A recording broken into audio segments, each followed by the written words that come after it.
আপনারা জানেন যে আমরা খুব সচেতনভাবেই ক্যাম্পেইনটা ভিন্নভাবে করছি।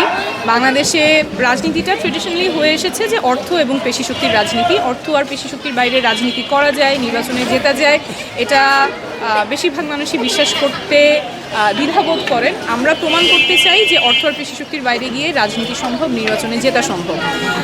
এই যে একটা ধারণা যে নির্বাচনে জিততে হলে লাখ লাখ পোস্টার দিয়ে আমাদের দেয়ালগুলো ভরে ফেলতে হবে, দেয়াল, তার, দোকান, বাজার, সেখানে পোস্টারে ছেয়ে ফেলতে হবে শহরটা, আমি এভাবে নোংরা করতে চাই না। অতিরিক্ত লাউড স্পিকার দিলে আমাদের শিক্ষার্থীদের কষ্ট হয়, যারা প্রবীণ আছেন, অসুস্থ আছেন, শিশুরা আছেন, তাদের কষ্ট হয়। তারপরে ভাড়া করা মানুষ দিয়ে শোডাউন করা, সেটা কিন্তু আসলে জনসেবার জন্য করা হয় না। এবং এই কাজগুলো করতে একজন প্রার্থী যখন কয়েক কোটি টাকা খরচ করে ফেলেন নির্বাচনের আগে, নির্বাচনের পরে কিন্তু তখন সেই কয়েক কোটি টাকা তুলতে তাদের দুর্নীতি আশ্রয় নেওয়া ছাড়া আসলে তেমন কোনো উপায়ও থাকে না। তো এই যে নির্বাচনের আগে কোটি কোটি টাকা খরচ করা, লাখ লাখ পোস্টার ছাপানো, ভাড়া করা মানুষ দিয়ে শোডাউন করা, অতিরিক্ত লাউড স্পিকার দিয়ে প্রচারণা করা, এগুলো কিন্তু সাধারণ জনগণের সেবার জন্য করা হয় না। এগুলো করা হয় নিজের ক্ষমতার দাপুট দেখিয়ে ভোটটা নেয়ার জন্য। কিন্তু আমরা বিশ্বাস করি যে এই লাখ লাখ পোস্টার কিংবা ভাড়া করা শোডাউনের চেয়ে অনেক বেশি শক্তিশালী ব্যক্তিগত সম্পর্ক। একজন মানুষ যখন সিনসিয়ারলি নতুন রাজনীতির পক্ষে আরেকজনকে কনভিন্স করবেন, সেটা অনেক বেশি শক্তিশালী হবে। আমরা চাচ্ছি আমাদের ক্যাম্পেইনে যতখানি কম মানুষের বিভ্রান্তি বা দুর্ভোগ সৃষ্টি করে, অর্থাৎ যতখানি কম ডিস্টার্ব করে আমরা আমাদের প্রচারণা চালাতে পারি, তাদেরই ঘরে, উঠানে, মাঠে, বাজারে, সেখানে গিয়ে প্রচারণা করার চেষ্টা করছি। আর ম্যাজিক 5-এর যে কথাটা বললেন, আমাদের ঢাকা 9 আসনে আমার জন্য ফুটবল মার্কা নিয়ে নির্বাচনে জিততে আনুমানিক 1,50,000 ভোট প্রয়োজন। তো আমরা আহ্বান করেছি দেশে বিদেশের যে কোনো প্রান্তে যারা এই নতুন পরিচ্ছন্ন রাজনীতিতে বিশ্বাস করেন, যারা চান অর্থ পেশিশক্তির বাইরে রাজনীতি করা সম্ভব এটা প্রমাণ করতে, তারা সহযোগিতা করতে পারেন।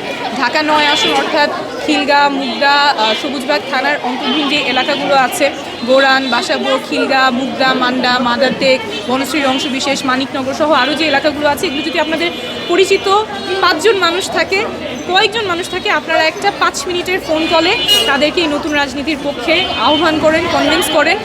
30,000 জন ভলান্টিয়ার গড়ে যদি 5 জনকে কনভিন্স করতে পারেন, তাহলে আমাদের বিজয়ের সম্ভাবনা প্রবল।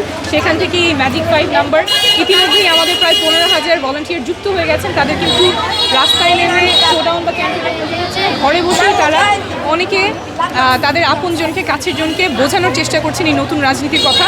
আসলে দেখেন, আমরা তো একদম দুর্ভোগ কম ছাড়া ক্যাম্পেইনটা করার চেষ্টা করছি। যদি এই সুযোগটা আমরা পাই, ঢাকা 9 থেকে যদি শুরু হয়, তাহলে আগামীতে আরও অনেকে সাহস পাবে পরিচ্ছন্নভাবে ক্যাম্পেইন করার।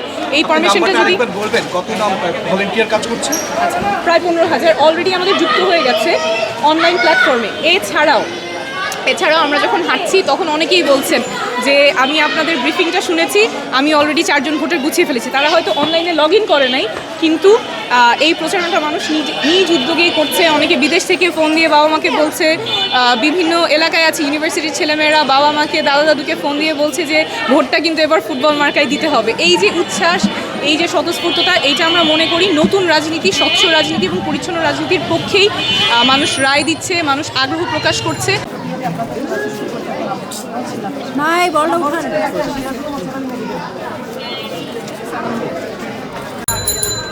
দর্শক, উপরের ছাদ থেকে কিন্তু সাধারণ জনগণ ভালো পাবেন।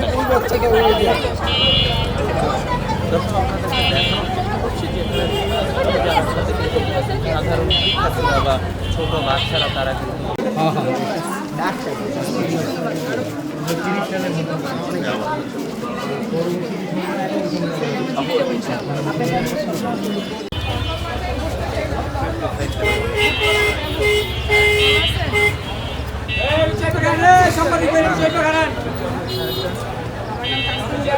একটু দূরে দূরে থাকি, একটু ভাই, একটু দূরে দূরে থাকি, একটু দূরে দূরে।